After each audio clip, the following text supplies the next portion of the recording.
What's next? This is a question we're all having to ask and answer more frequently.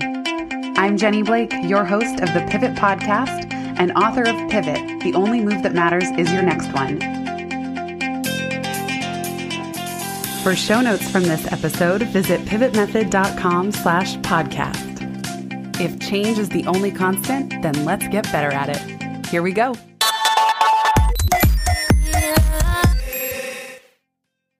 Hello, everybody. Welcome back to another very special episode of The Penney and Jenny Show.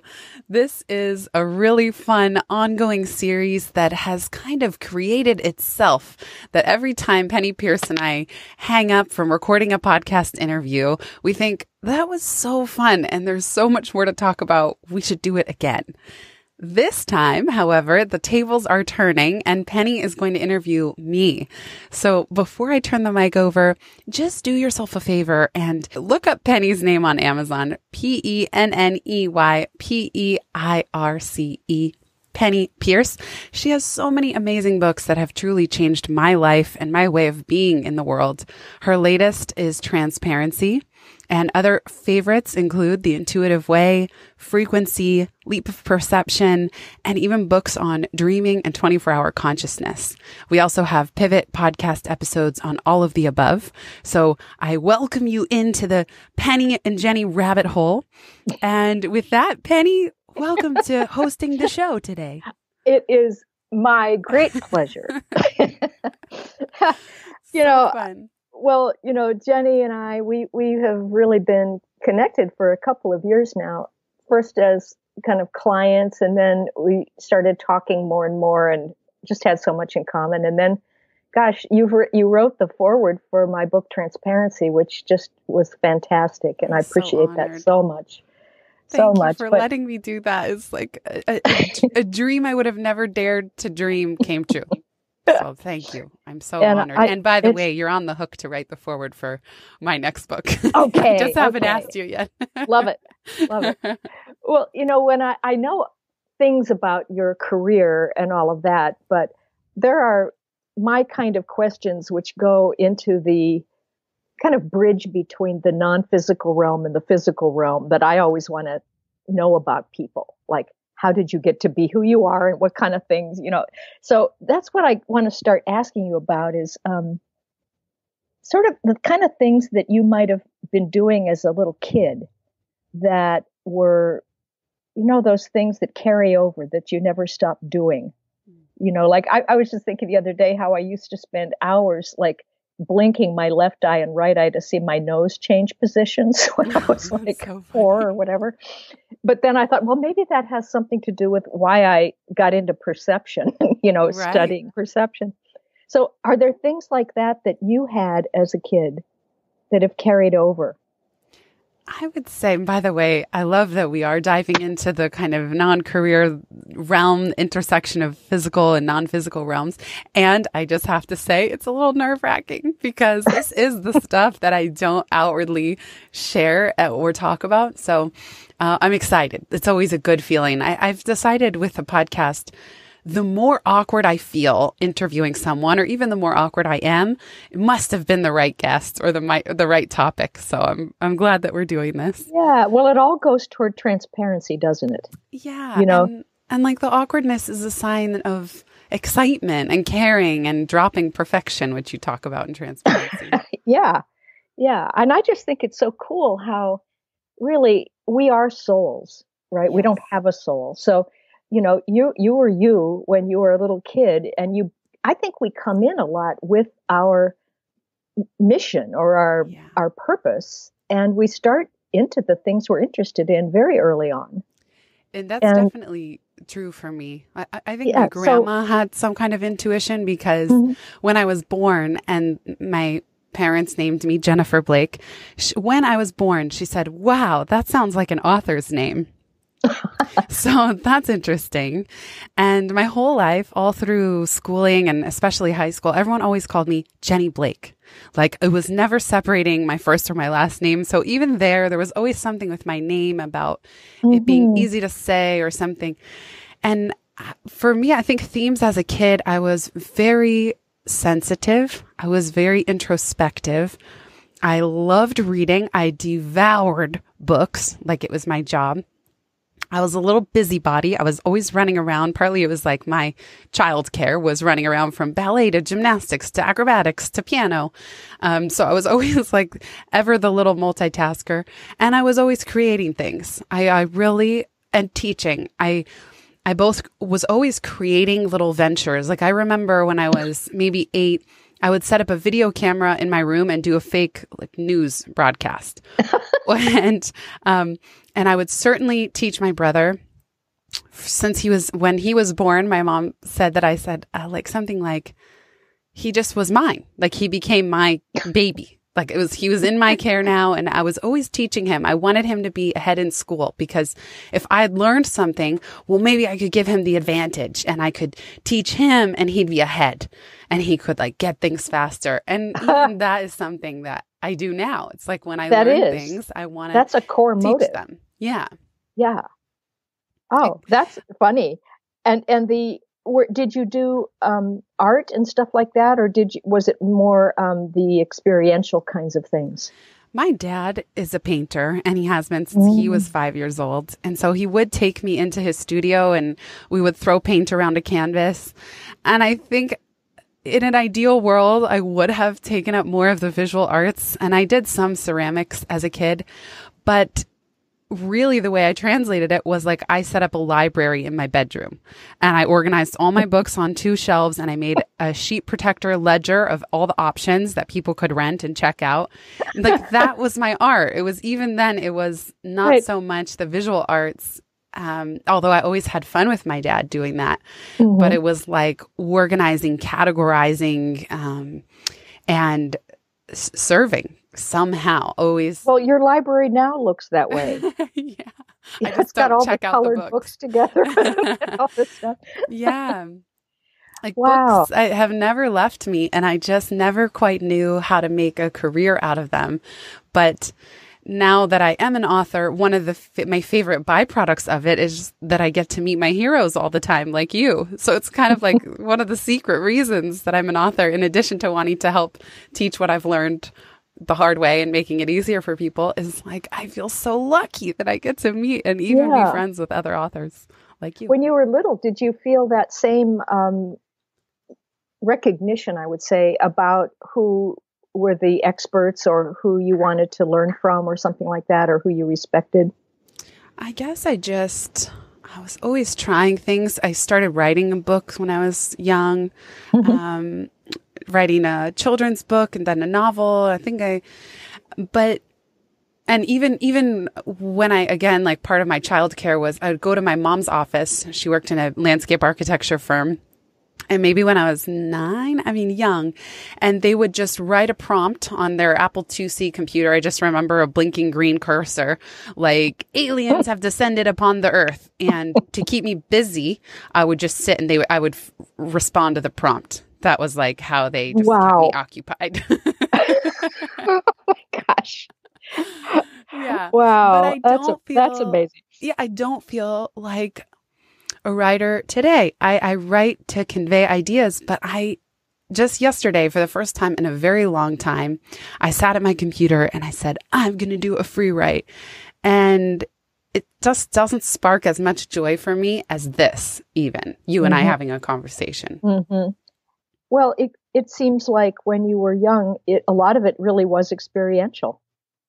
Yeah. It was like in action, motion, not quite as introverted and quiet as writing forces you to be, So I can see how that's evolved.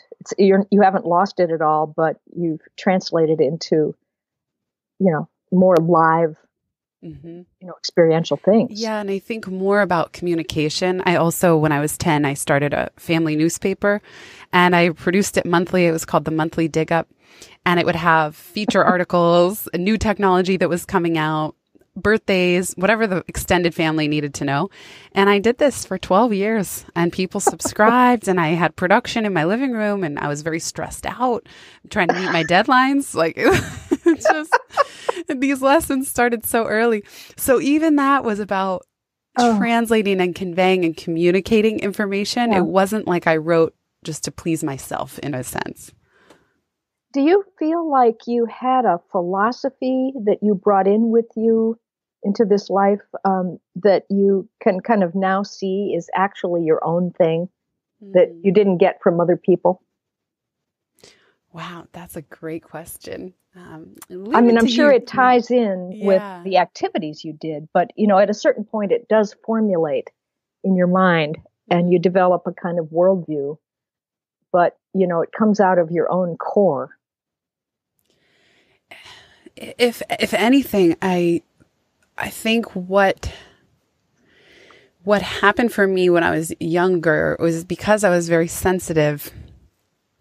I was shy and I took things personally. So I don't know if it was a belief that I came in with, but it was almost like I came in with a cloud. I think one of my lessons in this lifetime is working on insecurity. And in some areas of my life, I feel very secure and empowered and totally trust myself and all's well, but in others, really insecure. So it's almost like books have been my teachers and they have allowed me to learn or shed light on things that I was struggling with and taking personally. And I was always, I think I have a propensity to take my problems personally, like, oh, and maybe we all do, I don't know, but there's some deep flaw that I have. And books have shown me, oh no, other people have this and they've solved it. And they've taught me and they've healed me in that way. And I have no shame about reading like 500 books to get to the point that I am. Some people say, oh, that's not living, or that's not how, you can't learn from a book, but I do. I do, and I can. Yeah, I get that. And I kind of feel like, that cloud of insecurity,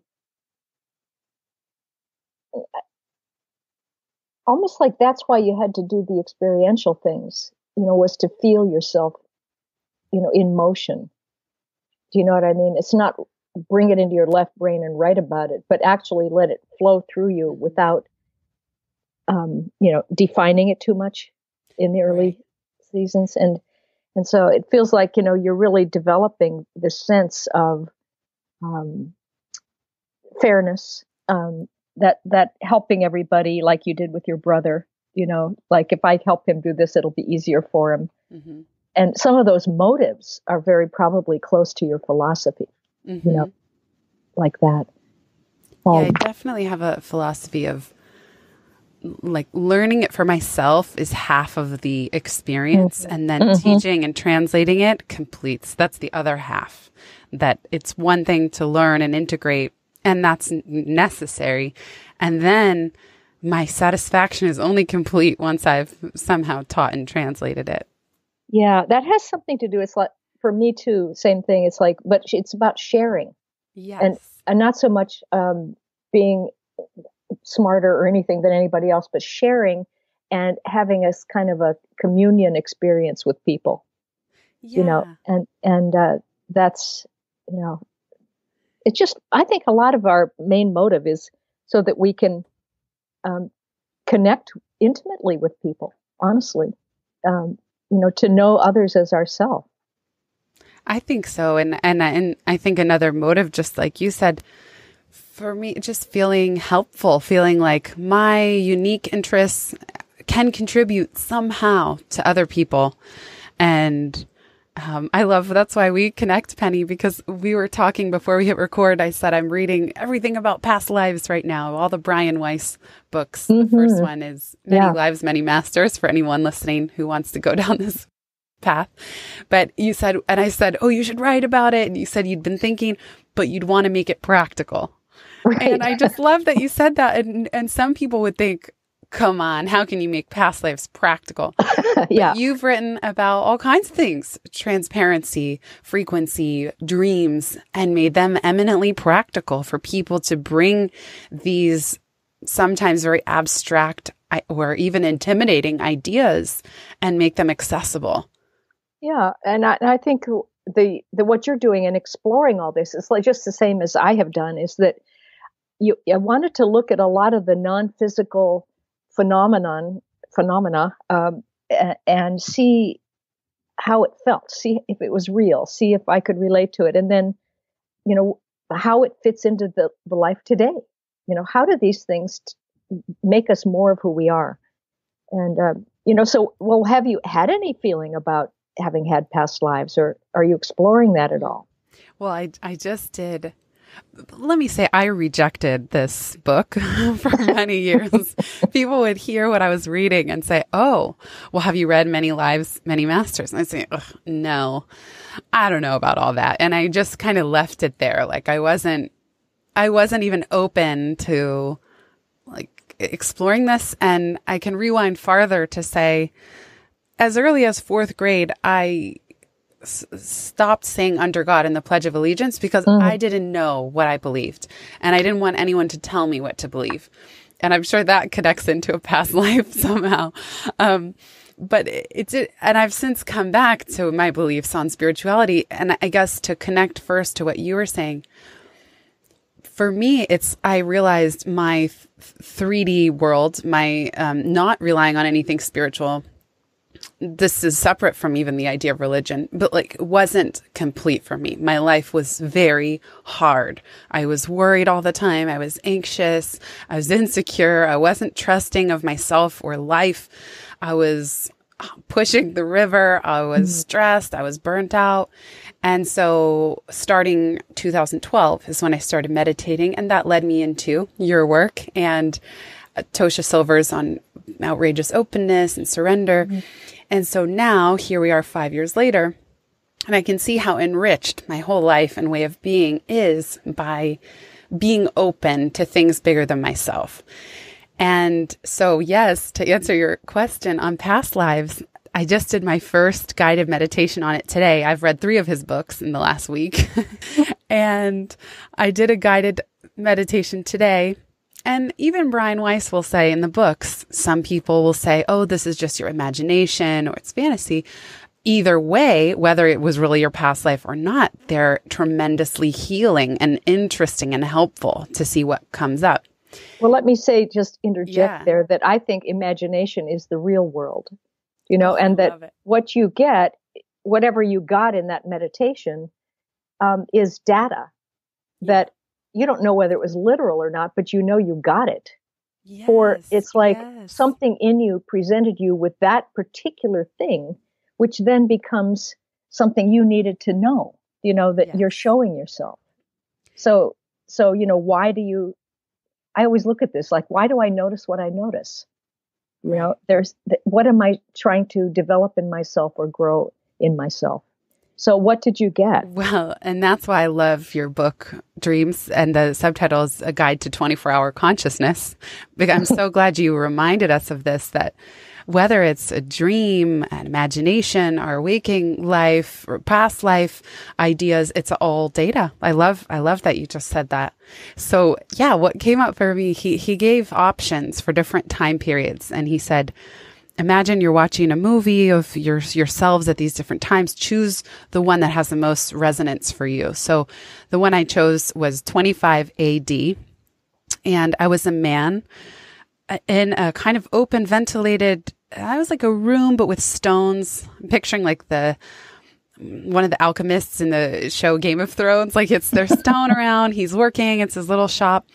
And his job was to be the reader for the community, that he would read books and no one else could read. And so he would read books or letters. Sometimes he had them. Let's say he had some religious text. People could come in and hear what he would read, but he wasn't a religious figure. Or they'd bring in a letter or piece of paper and he would read it for them. And that was so interesting because his job was simply to read. And I've always, in this life, wished, like, man, how do I make a job where my job is reading books? And even this podcast, I feel like delightfully guilty, but not, when I'm reading for 4 hours in the middle of the day to prepare for an interview. It's like, I worked with the system and I figured out how to read, even though the podcast doesn't yet earn being money. The reader was you got to read and speak. And translate. Yeah, Exactly. and translate. And it's like what I do now, because my books involve me reading hundreds of books, and then I sort of distill or translate what I've read for the many. And that was really gratifying. And then I'll say the other part of this vision that came was that his wife died young. And he was very sad, and he hadn't let go of the grief from that, and he felt lonely. And that really relates and is relevant information for my life, because for much of my life, I felt very lonely, and like I couldn't understand relationships, and I felt very sad. And I had a lot of unrequited love experiences in this life where I'm like, why is this area so hard for me? And I don't, this was just this morning that I had the vision, but I do think that there's something connected there of relationships for me up until now. Now I'm in a wonderful relationship, but up until now, I really had to heal the part of me that was just so deeply sad. Well, that's my experience of the way the past incarnations feed into the present one. It's almost like they aren't even in the past. They're just in your present moment, right? Feeding in with things that are slightly incomplete that you still want to explore more or balance in yourself. And I guess you would call that karma, but it's not like negative. It's just you, the soul, are deciding that you'd like to make sure you understand this thing fully, from the soul's point of view and not from the left brain's point of view. Mm-hmm. And I find a lot, like one of my last lives, I died of tuberculosis. And in this life, I came in with really bad lung problems, had pneumonia when I was 2 and every year. And, so I think a lot of those things, when you do finally die in a lifetime, a lot of those patterns are stuck or get stored in your energy body, and then when you come back in again, that energy body is part of what you're forming your new self with, except that you now have a whole bunch of new energy, new family energy. It's all kinds of things. And so it gets integrated more easily. It totally makes sense to me. Yeah. And that's that's actually the thing that opened me up to past lives at all, was that I started to get the intuitive sense that my deep difficulty in the area of relationships up until now, I'm 34 now, was bigger than me, because there was nothing in my childhood that I could point to that wasn't beyond the normal day-to-day workings of families.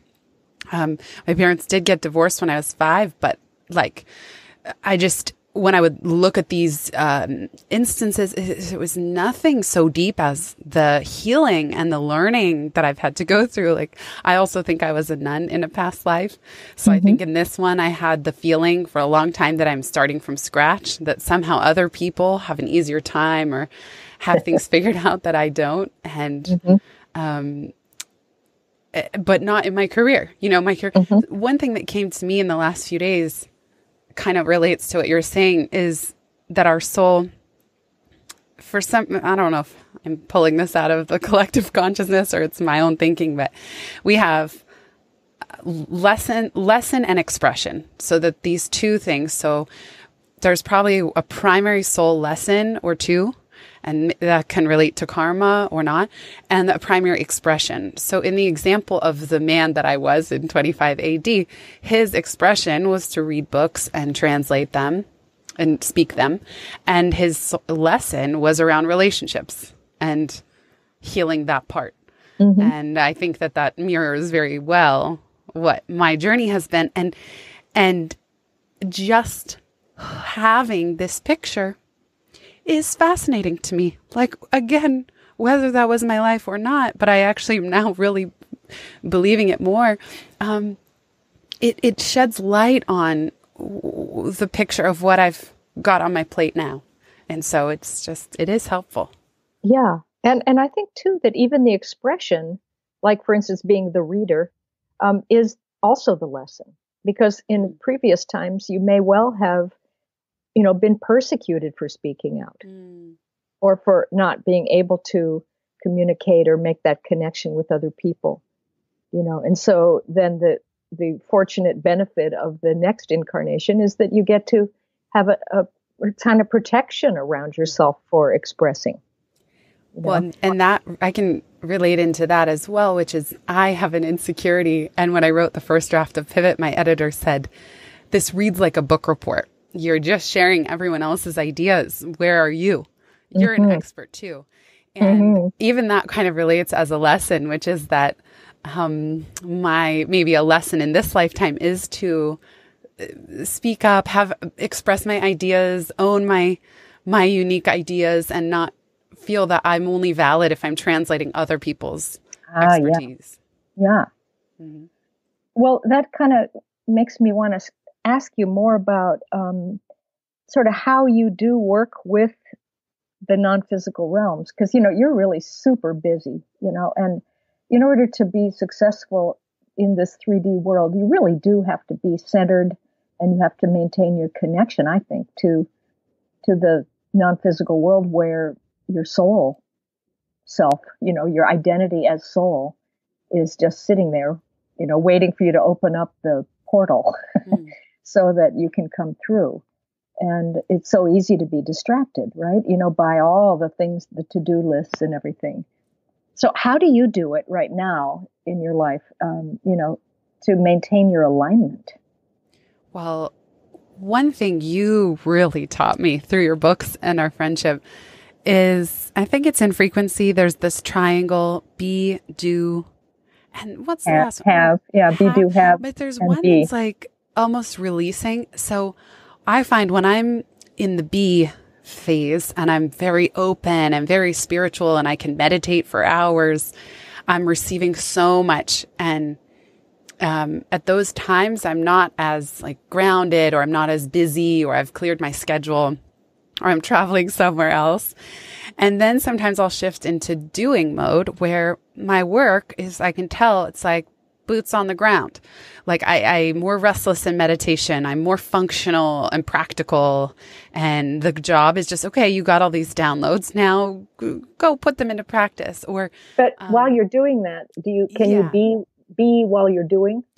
Yes. But I maintain mindfulness during the process of action.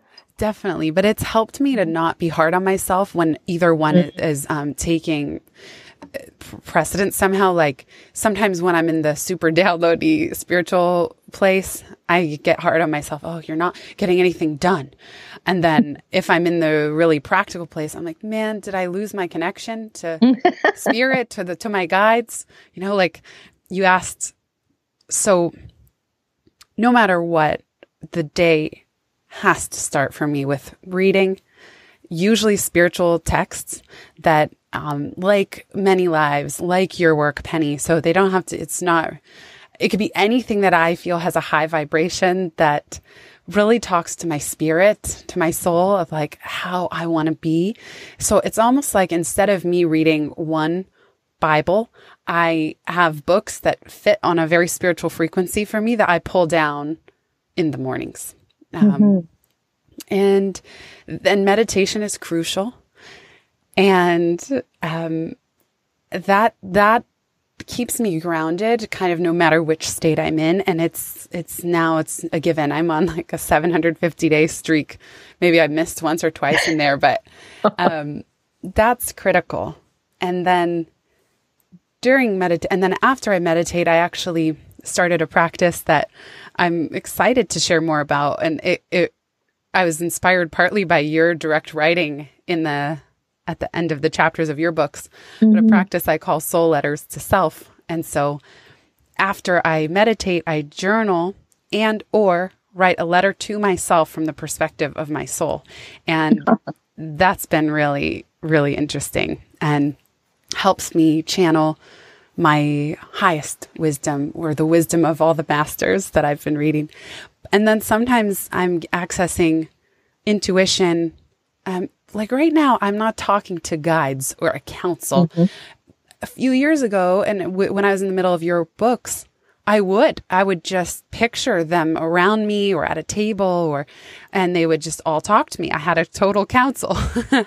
And right now, it's not that way, but I still have an intuitive voice where I feel messages get imprinted into my mind. It's not auditory, but it's an imprint. And so I'll ask questions or kind of look for guidance, even if it's how I'm going to spend my day or what to write or how to make a decision. And I'm always tuning in for that voice, even when I'm not in meditation, so that that helps me stay grounded. And then, of course, yoga, yoga and Pilates exercise. Yeah. Very interesting. Some of the intuitive, how you get your intuition, I think is interesting. I have a whole list of things I hand out in one of my workshops about how do you know certain things. And so for you, like, I don't know if you can get this into words, but how do you know when something is true and just right for you, or when it's not true or not ready yet, or actually even dangerous? How do you know those things? Well, I didn't read your book, Intuitive Way, for almost a year. It sat on my shelf because I was afraid of it. Because every time I had intuition, it was terrifying. It was like something was going very wrong and I needed to listen. And maybe that was more my gut instinct. And you taught me through your work that's when we're not practiced with our intuition, sometimes the messages that are the loudest are when something is wrong or something's really not good. So I had those, but then it became more subtle as I tuned in more frequently. What I'm practicing do you now, feel it in your body? I'm wondering. Do you feel it somewhere or a certain kind of? I feel it. Definitely feel it. I have very visceral reactions to things. I can tell if a person creeps me out. It's like I know it immediately. I can read people's faces, micro expressions, probably to my detriment. It used to really stress me out. I felt responsible for everybody's feelings and to make sure they were happy. And I could just notice the second that it turned. For instance, like, how would you know if someone's reliable? Yeah, good. I mean, in your body. It. Yeah. Yeah. How do you know that? I don't know. It's like, it's just a clear feeling of trust. I think for me, even when I did the past life meditation this morning, I thought, is there something wrong? Like it's not coming to me like a movie. Like it's not as vivid as how he's describing some of his patients have. Like I'm not seeing anything, but I hear the imprint.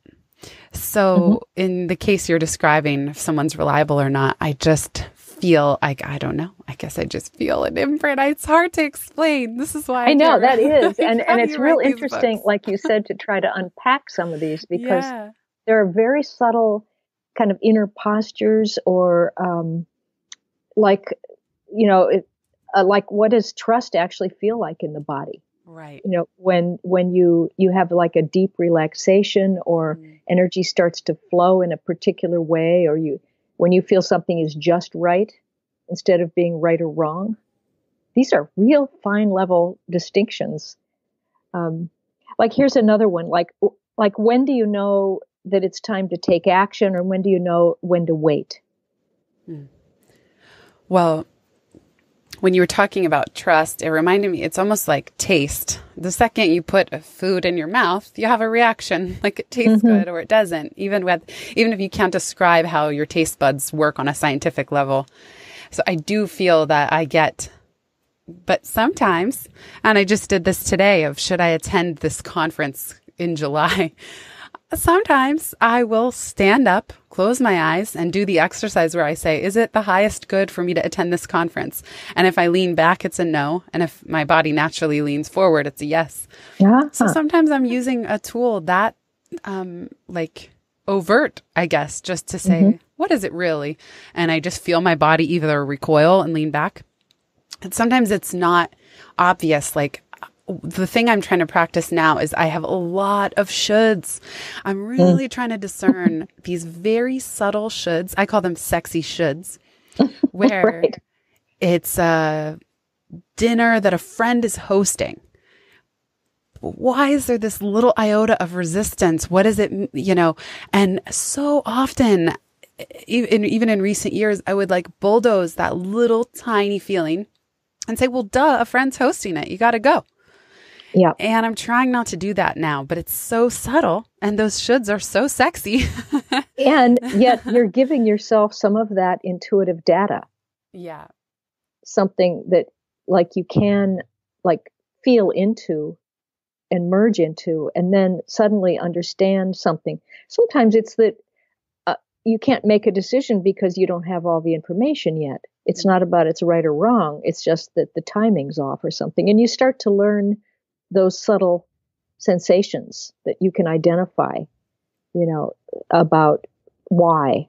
And I've also learned that I might not know why my intuition gave something a no or a pass until after that date has occurred. So it might be that, wow, that night that it was scheduled, even if it's 2 weeks away, oh my God, I'm so glad I stayed home. Like it was a crazy day. And so I've also learned not to try and question the logic too much when I really listen to it and just trust that, well, I don't know what's going to come up. Maybe that day I'm going to get invited to something.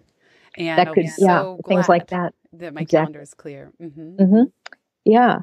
How do you know? How do you tell in your body if someone's trustworthy or not, or if you should say yes to something or not? I almost always get it more as a tactile, tangible kind of thing where I contract somewhere. Depends. Sometimes it's throat, sometimes it's my chest or gut or lower back even. I mean, different places where I just don't feel comfortable. I feel strained.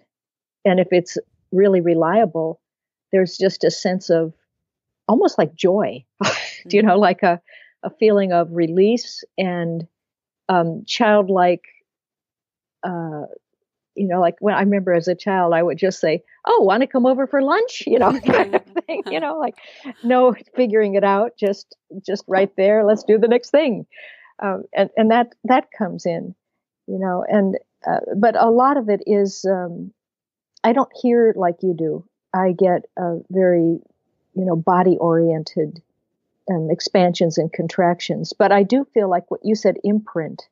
I feel impressions, like something presses on me and makes like a Tempur-Pedic mattress, it gets a dent in it. And then that is data. And eventually it will go back to its normal shape, but I have the opportunity right there in that moment to discern or translate that energy information that came through as pressure maybe into an insight. And so that's a skill, that I think we gloss over a lot of times, these very subtle kind of physical impression abilities that we have, whichever sense we think is dominant for us. We have our favorite senses, and learn to interpret those things. Like here's another one. How do you know how long something will take? That's a good question. I don't know, but I mean, but we estimate these things all the time, right? Oh, right. Oh, right. Yeah. Like how long it's going to take to get to an appointment, how long you should prepare before your podcast. You have senses of these things. That's true. And from past data, when you were talking about the childlike invitation, an example, something I'm practicing with the podcast, I was so excited to get on this call with you today.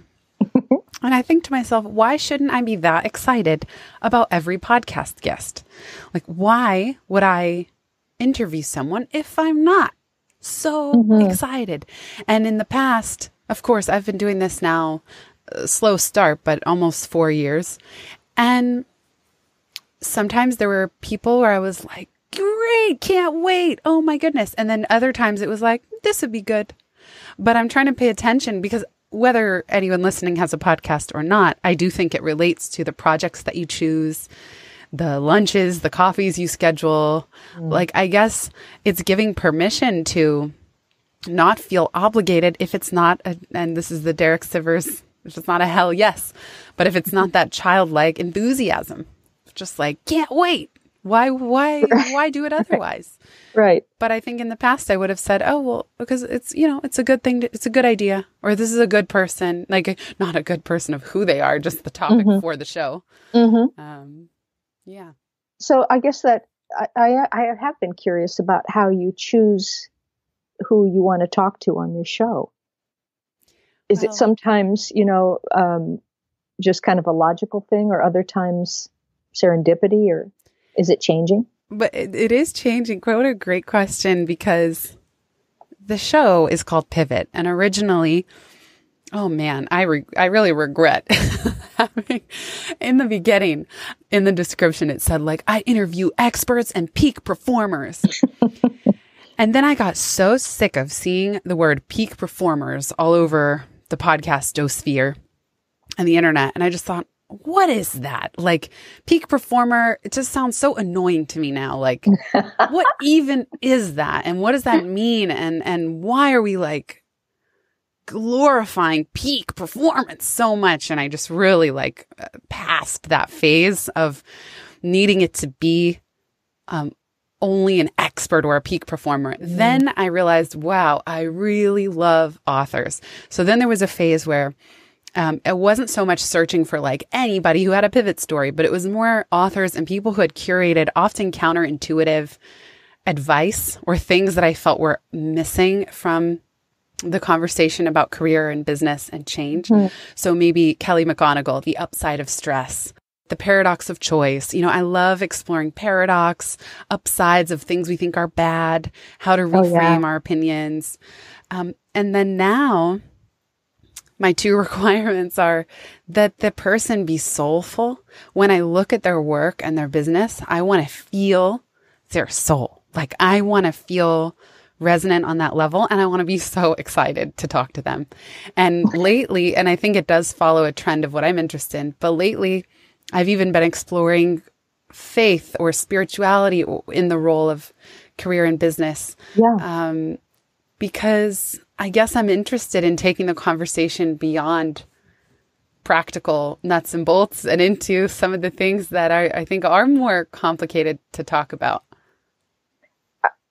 I love that progression, actually, because I think this time that we're in right now really is this, you know, I was calling it vertical transparency, but to me, it's the time where we integrate the spiritual or the non-physical realms with the physical.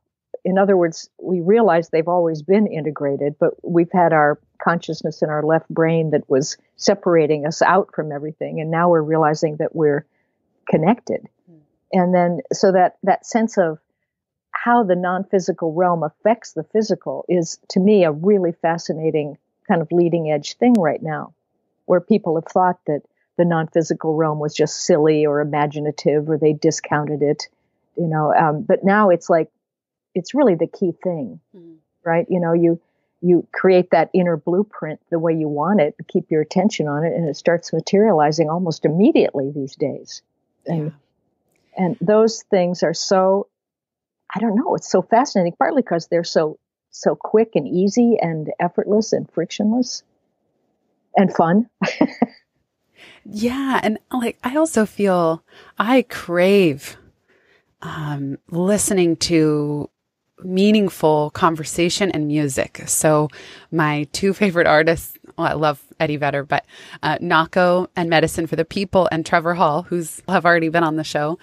And their music is so uplifting, and it's at a frequency that is so uplifting. And I think with everything going on, not just in the media, not just politically, but even social media, it's like we're so inundated by stimuli, and what are we feeding ourselves?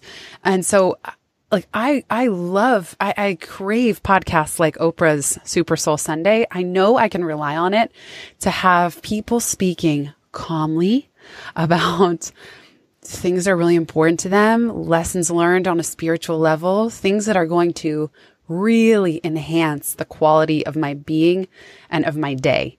And that's what I feel is people, if I'm craving it, other people must be craving it as well, because there is so much junk food on the internet now, information wise, which is something you talk about too.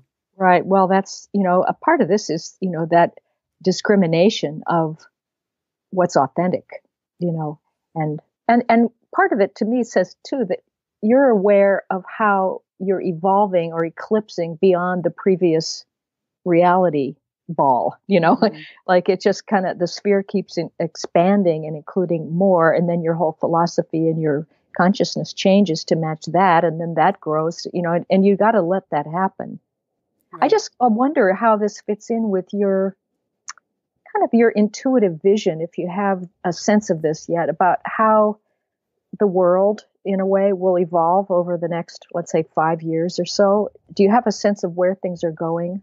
And maybe tie that in a little bit with your own work or process? Yeah. Well, sometimes I feel that I'm not a futurist. I actually feel that I'll go through something just before other people need it, in a sense, at least the people maybe in my community. As in, I'm not super cutting edge or anything, but I'll struggle with something a little earlier and then share it. So I guess, so I don't feel super well equipped to speak to where things are headed, other than sometimes people will say to me, the world is ending. It's all going to shit. And I can just say that I don't feel that way. I kind of resonate with Kevin Kelly. He describes in The Inevitable that technology is advancing at such a rate, and humanity, where we kind of go 2 steps forward, 1 step back, or 100 steps forward, 98 back, or something where, yes, progress is happening. It is, the positives of that innovation are outweighing the negatives, but there's a lot of negative, and no one can deny that. Even right after this election, the last election, I don't spend a lot of time ranting, because it's just not the energy that I want in my day and in my being. So I'm not the most politically active person, because I feel that my contribution is just be positive and uplifting. I'm not trying to be Pollyanna. I just truly that's how I do feel that I'm contributing. I can still bring hope and enthusiasm and help people on an individual level to feel empowered and free to do whatever they want with that extra energy, even if it is then to go be politically engaged. So when I look ahead to 5 years, I think, of course, and I hope super terrible things don't happen, like nuclear war or anything. But I do have a sense of faith that this is working out some big... These tumultuous times are necessary for healing, and just the way that in our individual lives, when we go through something that feels horrible, we usually do emerge wiser on the other side, or more equipped somehow. And so I can see that happening for us all. But it's definitely concerning if you break it down one by one, how we treat animals, how we treat the environment, how we treat people. It's tough. Yeah, I know. It's a period where I think all the stuff that was stored in the subconscious mind is coming up now, and we're having to kind of wade through it, but not get sucked into it, and stay in our own clear vision, and not be in resistance, but also not be passive either. So it's a fine line, about speaking truth to power or whatever it is. But I liked what you said about that you go through things just before others do, because I think I sort of do that too. And we maybe time this. So, because if you're too far ahead of others, they don't get what you're talking about. Yeah. If you're right there on the edge of what's arising, people sense it almost, like you said, viscerally. And then it's like their little antenna go off, go, woo, doo, this is interesting. Yeah. I think that's an important way to go about it. I had to give myself, I used to think, man, I had to trust myself. Hey, if you're going through something, maybe other people are too. That took a little while. And then also I used to think, man, I'm so not ahead of the trend, or I used to beat myself up for not being farther ahead, until I realized it's okay. Exactly where I am is helpful. And then just one more thing on the question of 5 years from now, and I feel it is my responsibility and this is very relates into a lot of the Buddhist studies I've done, but right speech, right action, right livelihood, right thinking. Like it is my role to try to heal myself, to be kind, to be loving, to remove fear, to remove judgment, to do the best that I can. Like, these are the things that I obsess about on a daily basis. And I look for where I'm blocked, and I look for where I veer from these things. And that's my method. That's my way of healing on a larger scale. Is like, I can only start with myself. And by the way, it starts at a tiny basis, whether it's not, I don't, every it's now very and then mundane. I have to meet. Yeah. But if it's like, Very mundane. I won't cancel a plan with a friend by saying, oh, sorry, I'm not feeling well, if that's not true. I really try to speak the truth on every level as much as I can. Yeah. And that's so key for transparency, but I call that in my book, Skillful Perception. And that's a Buddhist thing as well, is that, in a way you don't add any more suffering to the world. Right. You heal what you have in yourself, but then you act in a way where you don't add anything more into the world. Right. And I think there's a great power in being a clear space in the field, where you're not stirring things up and creating more negativity, but you're allowing things to just calm down wherever you are. And then getting people back into sort of the right focus of attention. Right. And then, they keep their mind on the right things. Yeah. And then some people are going to feel the intuitive urge to go protest or to go rally or to go raise money, like super actively. Like, some people will be called to that. And I just so far haven't. My calling, I like how you've described it, be a clear, clean force. It's like the lake, someone can come take like fresh water and then go out and do their thing. Like, they're thirsty. Okay, now go back out and do what you do best. And often they will empty themselves of what they don't want into the space of who you are. And if you don't own it and don't hold it, then it clears out of the field.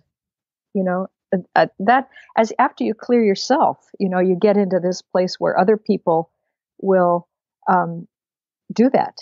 But it's no different because we're all connected. It's not like they're burdening us. Well, it's just that it's just an open space here. And it clears just the way my own stuff that I used to think I owned clears through me. It's no big deal. I would love to ask you about that, because on the subject of intuition, sensitivity, it's very easy I used to feel like this, to be a sponge for other people's energy. So how have you learned to do exactly that, where people can bring you things, but you don't hold on to them? You're helping to clear them. How have you learned to do that instead of getting consumed or affected by other people's energy? Pros and cons of empathy, right? Yeah, exactly. And being an empath. Yeah, I think that a lot of it really has to do with centering. We have that home frequency or your preferred state, and yours by the speaking of right speech and so forth. And when you're in that alignment, you feel really good. You feel like you're yourself. You get connected to source. Your information is kind of just right. You learn that feeling. And then you know the feeling of when you're not in it and you've gone back into, your insecurity or whatever your cloud of insecurity was that you had. And the difference between them. And so then you make a choice. You say, look, I don't like to be in my cloud of insecurity, or I don't like to be reactive and thinking people are stupid out in the world or whatever it is. And so then I choose to make myself comfortable, not apathetic, but go into my own state of deep comfort or, that sense of, just core truth, I guess. And so then when you do that enough, then you can go out and feel other people's ways of being, and almost like feel right through them, see through them into where their mistakes of perception are, how they're living their life according to universal principles and partly not according to universal principles. And then you're just getting data again. And you don't have to match their vibration. you can get the information and stay in your own level at the same time. And that, I can't tell you how much that helps. It's just learning to hold your own. Yeah. But also be open to good ideas, right? Right. Because we're evolving. And it's just practice. I don't think any of these things are really difficult. Yeah, they do. It does. Like, one thing I really had to work on was I would get hooked. So sometimes what people would say or their energy would bounce right off. But if it was touching a sore spot in me, I would get hooked. I get offended, sad, mad, whatever. And for so long, I knew that, personal responsibility is so important. But then certain hooks, I would think it's all their fault, And I really, through reading a lot of Byron Katie's work, really practiced day after day after day. Like, when I would get bothered, what's my role here? How can I see this differently? Because I'm the one getting bugged. If I'm the one that's bothered, it's kind of like you need to notice that I do this too. I mean, it's just human, I think. But when your mind makes it about the other, quote unquote, it's a projection, right? So that you don't have to feel that thing in yourself, you project it onto other people.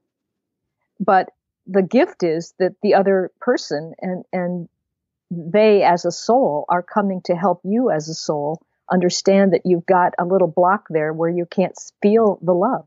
Mm-hmm. And so that makes it an opportunity for us really to notice something that's in the way.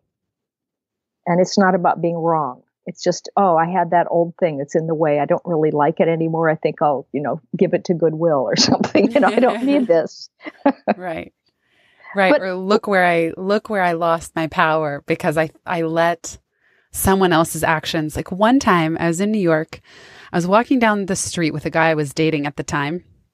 I think we were being very affectionate. So someone walking the other direction threw popcorn in our face. Like, he just reached into his bowl, threw it at our face.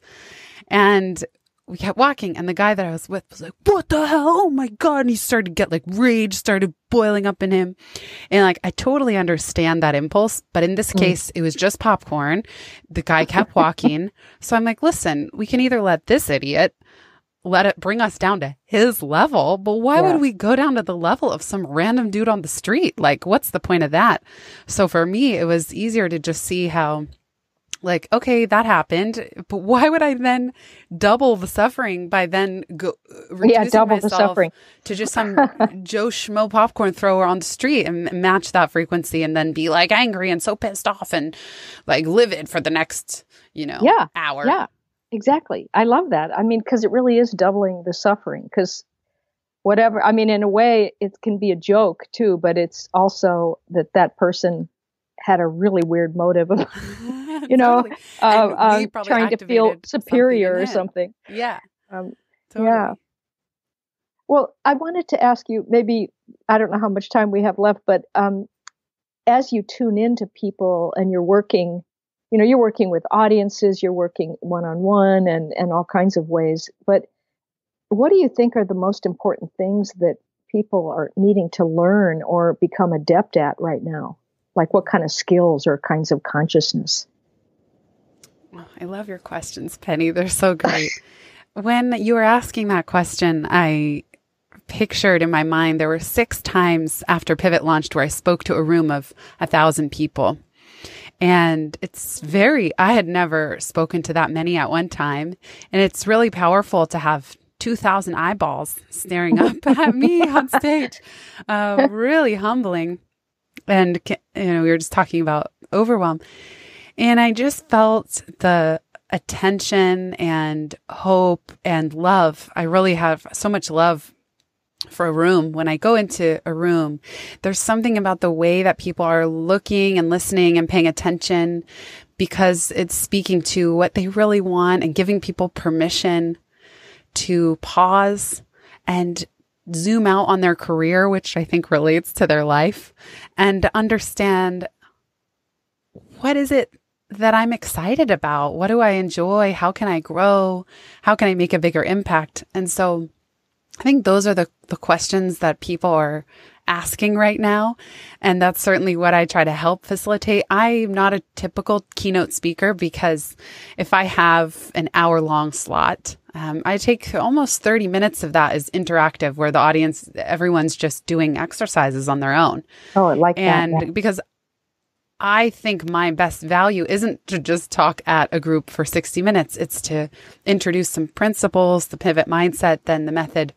But really the gift is that the people who chose to come, who had the courage and the willingness to take time out of their day to come to that session, get to pause, zoom out, reflect, and be intentional about what excites them and how they can grow. And then I'd say the last piece of it, a theme that I see over and over and over again, two themes, is empowering people to start very small, that change doesn't have to be big. It doesn't have to be scary. What's one small, tiny thing you can start with? And that's very freeing.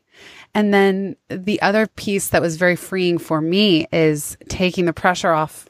Not like, whenever I tell an audience, like, it's okay if you feel afraid and insecure and unsure, keep going. So I think there's great relief in all of us realizing that if we're afraid, it's okay. It's fine. Like, I guess I used to expect that if I was meant to move in a direction, I wouldn't be afraid of it, or I should get rid of that fear before I kept going, or I'd have to solve something first. And I just more and more come to believe, no, it's okay. It's just accept the part that's afraid, and as long as you just keep moving.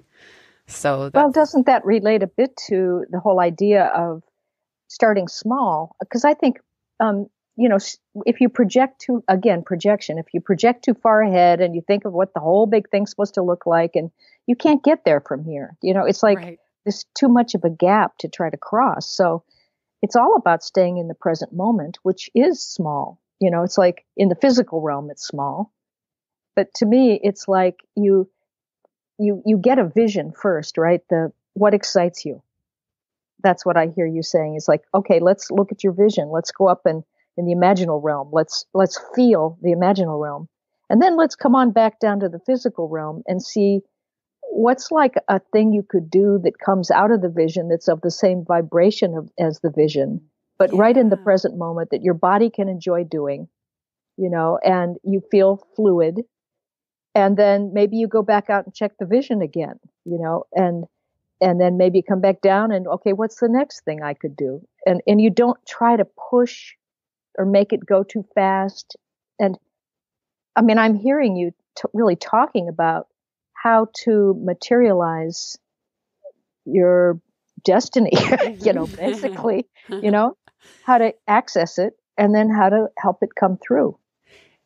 I often talk to authors and what you were saying of one step at a time. And I tell them, when you're writing, just write. Like, do not worry about editing or marketing or the cover of the book or the title. You can't. It's too big. You can't think about that up front. When you're writing, just write. Then you'll get to the editing stage and it will be a ton of work.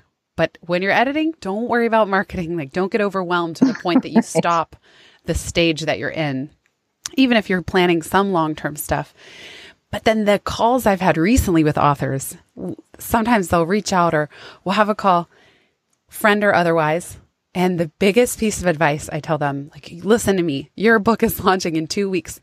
Have fun. Like, your job from this point forward, I command you, have fun. Like, do not let this pass you by where you're a stressed out basket case like I was when I launched my first book. What is the point? Like, it's such a privilege. And this goes for any project that we're working on. It's such a privilege to do the work. And I tell these authors, I'm like, listen, it does not matter how many books you sell during your launch week at all. You'll think about the success of the project in a 1 year, 3 year, 5 year time frame. Do not obsess over what is or isn't happening in this week. You owe it to yourself and to everyone you're hoping to reach to be joyful. And then I tell them, make sure a month after you launch, schedule 1 week of no meetings, if not 2. And do nothing, have nothing on the calendar. And the reason I'm sharing this advice, even though not everyone listening will be an author, is that every single time they hang up the phone and they say to me, "Oh my God, thank you so much. How could I forget? Thank you for these reminders. Thank you for this permission. This is what I needed." Look, what they didn't need was 10 more pieces of marketing advice. They needed the Exactly. permission to enjoy the process no matter what the outcome. Yeah, I agree.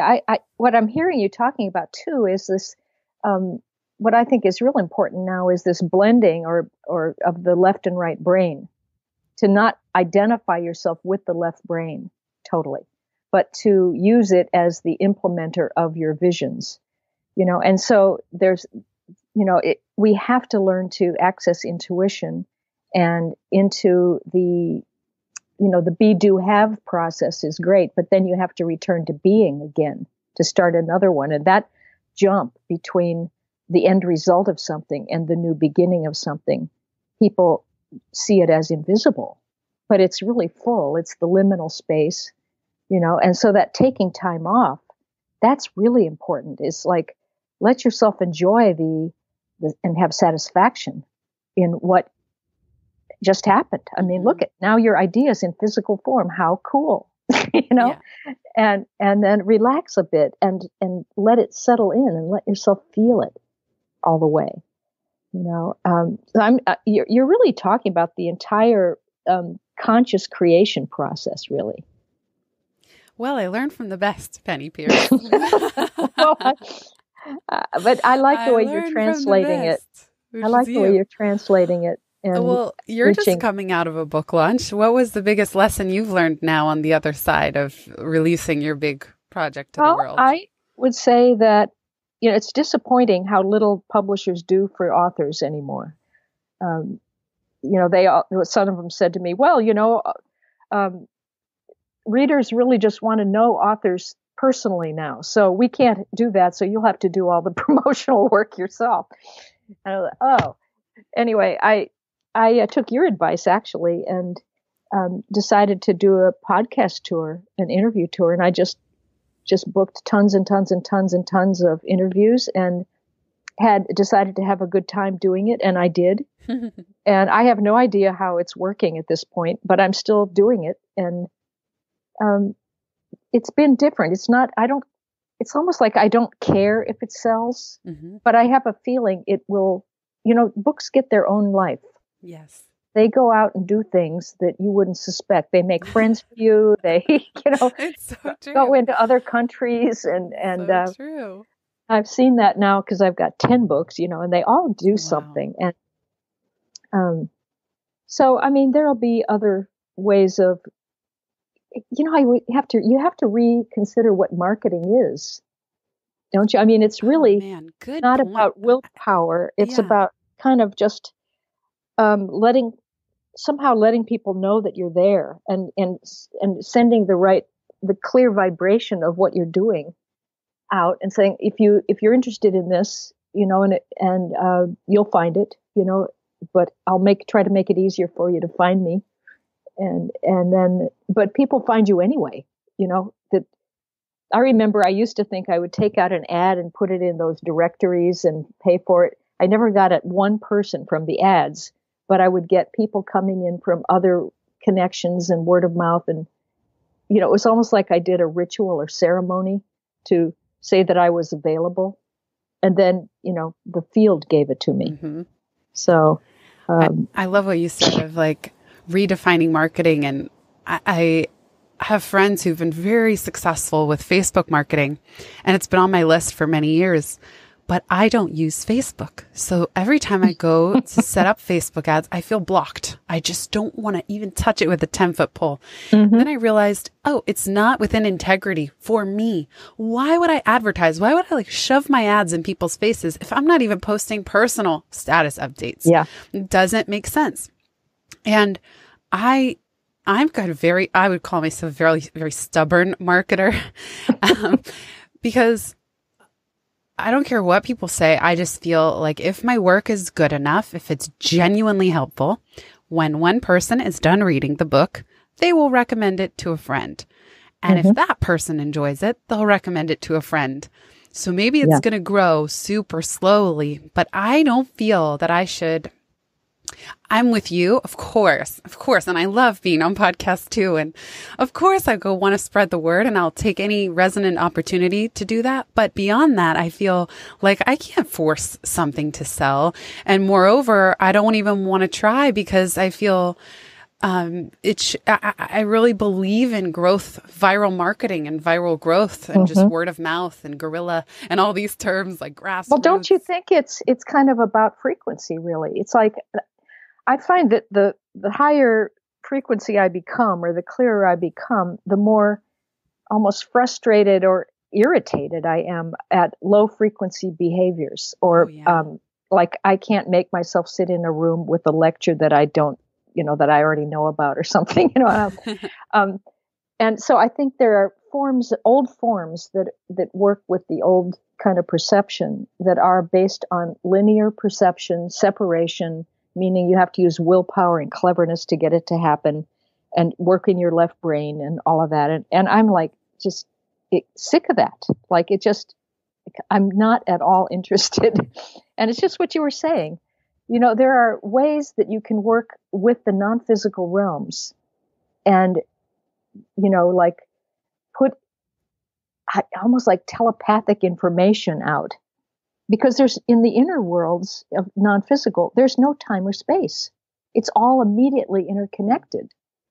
So you can heal people, you can send out messages, and it's not even space to cross. It's just frequencies. And those who are on your wavelength will suddenly, show up. And it's like this effortless kind of thing. I remember years ago when I had just written Frequency, and the Simon & Schuster salespeople called and said, well, we just wondered, what are you doing to market this book? Because it's really selling a lot. And I said, nothing.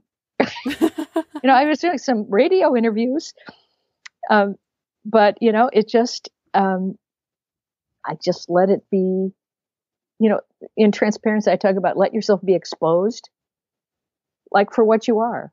Yeah. You don't have to promote yourself. But you don't have to hide. You don't have to put on a mask. You don't have to form yourself in a particular shape. The people who can use what you have will come. Yeah. And I don't know. I just have this faith in that kind of thing. That I do believe that if you tell people what you love, they will help you get it because they want you to be happy. Yeah. I love that. Yeah, and it brings us full circle too back to this childlike excitement feeling. Like, right. I only want people to share my work if they feel that way. Like if someone's enjoying this podcast, but by all means, we'd love if you sent it to a friend or two. But barring that, why would I email BCC 100 people and be like, please spread the word about my podcast. Here's a tweet. I'm sure they would do it. Mm-hmm. But why not leave it to the people that are like, oh my God, this podcast, it just blew my mind. I loved it. You have to listen to it. Because I've done that. I've sent those, not of my own, but of other people's, to friends. And that's the frequency. That's the energy and enthusiasm with which I would love for people to share my work. Mm-hmm.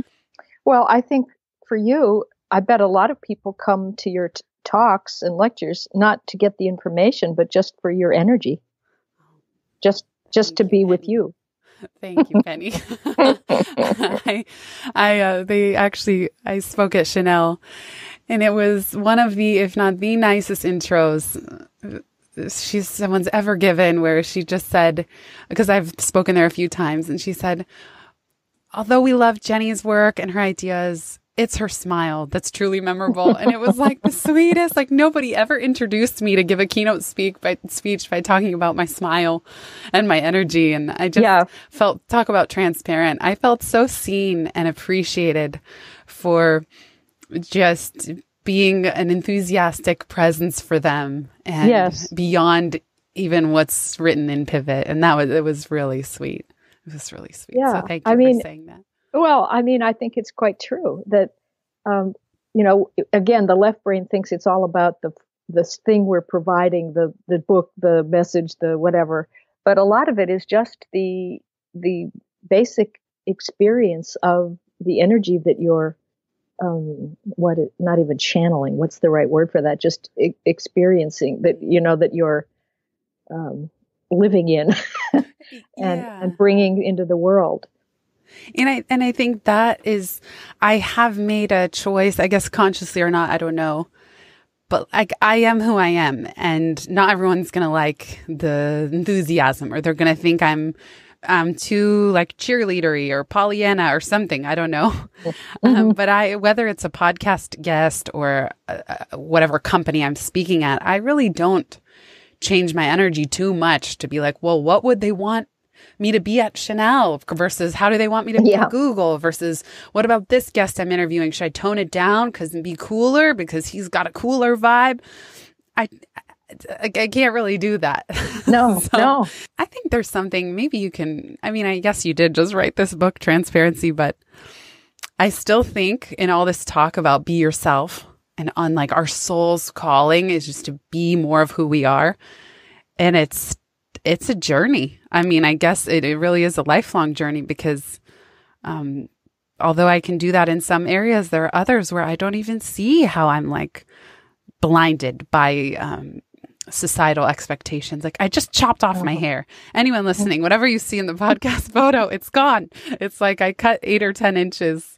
Now it's above my shoulders.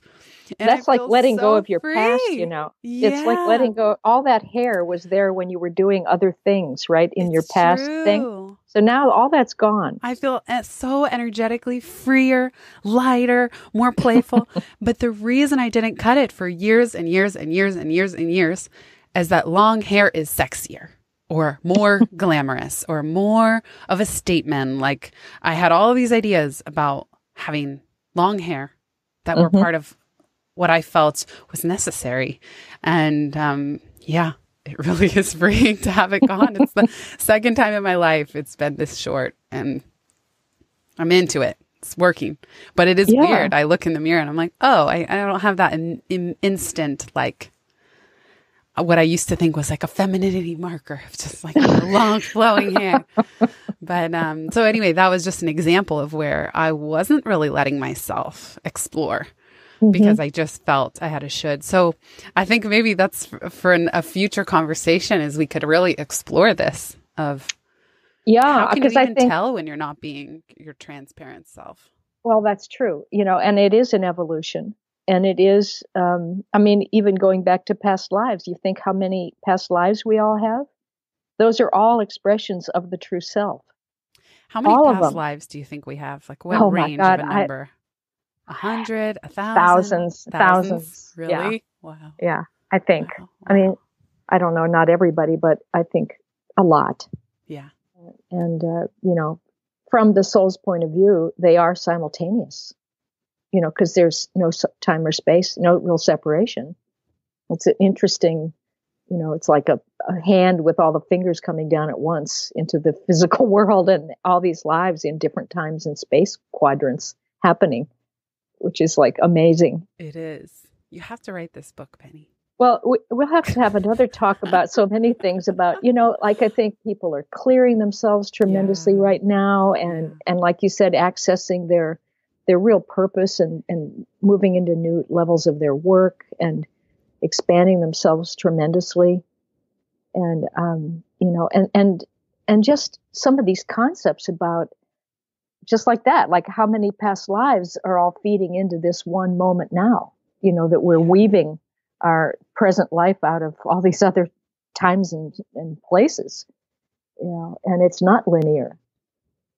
Yeah. So it really is mind-boggling for the left brain. It's not linear. But it's important too, I think, when we look at the way things are right now, and from the left brain point of view and the linear point of view, that's old perception. Everything we look at from that point of view, we have defined in a certain way, like what is education or what is marriage or what is whatever, But when you look at it from the new perception that's coming in now, this after transformation, as you transform, every single one of those things that we take for granted changes into some different way of understanding it. And that's an interesting discussion. How do we see that happening? That's so fascinating. And I think it takes courage and curiosity to even be open to saying, wow, my left brain really cannot understand this, or even I have an aversion to it, and then still be open somehow. And that's taken me work to do that. But I love it. There's a Neil deGrasse Tyson quote of something like, innovation lies at the edge of our ignorance. And I'm paraphrasing, but what I love about that is that we think, oh, this works that way, until we don't, until we learn, or until we got exposed to something bigger. And I think that's important, because I agree. I think, I don't know. And it's fun to explore these things. And I think there's an inner resonance. Like for me with the past lives, like I rejected even opening that book for so many years. But when now I did, I can't pull myself away from them. So it's like, it's funny to look at how we reject ideas that don't fit our left brain. Well, or timing. Conception, or timing. I think things always are perfect the way they come about, and yeah, I do too. But it does come with its own sense of humor. That's true. That's true. I love the sense of humor. I think when I read Intuitive Way of yours and started paying attention, I was like, oh, the universe is funny. Like there's very funny winks that I get, coincidences. They're funny. Like there's a real sense of humor happening for sure. Yeah. For sure. Yeah. And some of them are just astoundingly beautiful. I walked out I had kind of a breakdown a little while ago and was sobbing and crying and, just whatever. I was releasing something. And then I walked out my front door, and there was this gorgeous, large dragonfly that had died right on my welcome mat facing toward the door. And I picked him up and brought him inside, and I was like, oh my God, this is so precious. And then it occurred to me, like, maybe I should look up what a dragonfly is. And it was all about new consciousness, new perception, new things coming in for you. Change. And it's like, how, does nature talk to us, or who helps coordinate this kind of thing, May I remind you that you have a dragonfly on the cover of Bits and Pieces, and you sent it to me when I had a dragonfly land on my Kindle in Bali, and I told you about it. Oh, yes. Because he stayed there for 10 minutes. And I just thought, wow, dragonfly stays on my Kindle while I'm reading for 10 minutes. It must be telling me something. And then, so you had the dragonfly theme even. That's even more interesting that it came back to you. So fun. Good stuff. Good stuff. Yeah. Thank you so much, Penny, for all the wonderful questions. And if anyone listening, if you have questions that you'd want us to riff on a future Penny and Jenny show, we'd be delighted to. Yeah. So please send them in. Be good. Good. Yeah. Because I like our two different points of view on some of these things, so. Yeah. And you're the only one. I really never talk about this stuff publicly. So thank you, Penny, for the learnings and the inspiration and the being such a great friend and mentor to be able to open these conversations up to more people. And if you were listening and you enjoyed it, hey, and it feels great, share it with a friend. But otherwise, let us know if you have any other questions, and you can submit through the contact form at pivotmethod.com. Or Penny, how can people dive into more of your work? At my website, pennypeirce.com, there's a contact form that people can write to me on. Perfect. Yeah. Amazing. Well, thank you again, Penny. Oh, this was it was so much. Yeah, it was. Thank you so much for doing this with me. Thank you. I can't wait to do it again.